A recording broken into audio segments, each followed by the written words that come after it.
aurten egindako lanekin hasiko naiz.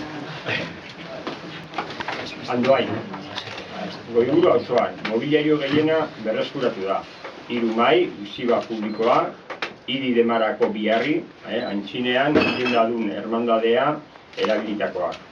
Buruntza auzoan, Larramendi txikiko karobi zaharra berreskuratu da. Berastegi Helduaien, Oiokiko burdinola zaharraren berreskurapen bigarren fasea garatu da. Leitza, karobi desberdinak berreskuratu dira. 2 Juanaborda baserrian eta beste bat Urto Txiki baserrian. Urto Txiki bakatu. Tolare meategian lehenengo meategi hau berreskuratu da. Lan horiek aprobetxatuz meazuloan ikerketa orokorra egin da. Urkizu, Gorostizu baserriko karobiaren berreskurapen totala. Aduna, Galarregiko izeneko karobiaren alboko horma bat, guztiz berreskuratu da. Horma hauek uholdeak direla eta eroriak zeuden.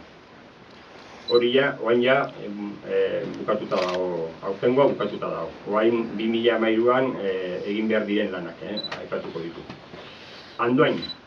Andoaindik Goiburu auzoa doan bide zaharrean 2 aska eta Arlauzazulo zaharra berreskuratuko dira. Zonalde honetan, honako baserriak aurki daitezke. Aldakaitz, Zorrostegi, Lizondo eta Ilaga.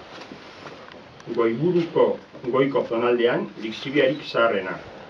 Betidanik, auzoko zaharren artean, Linaputze izenarekin ezagututakoa. Berastegi Helduaien.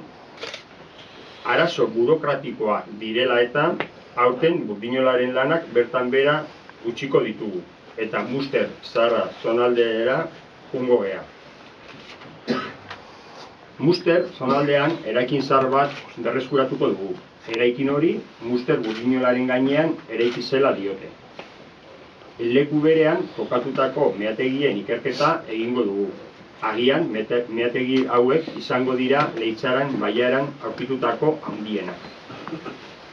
Helduaien herrian Larreneborda karobiaren berreskurapenean arituko gara.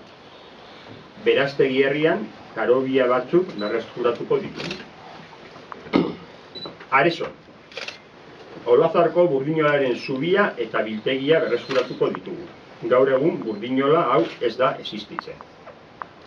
Herri nafar honetan 2 karobi zahar berreskuratuko ditugu. Frantses ditutakoak.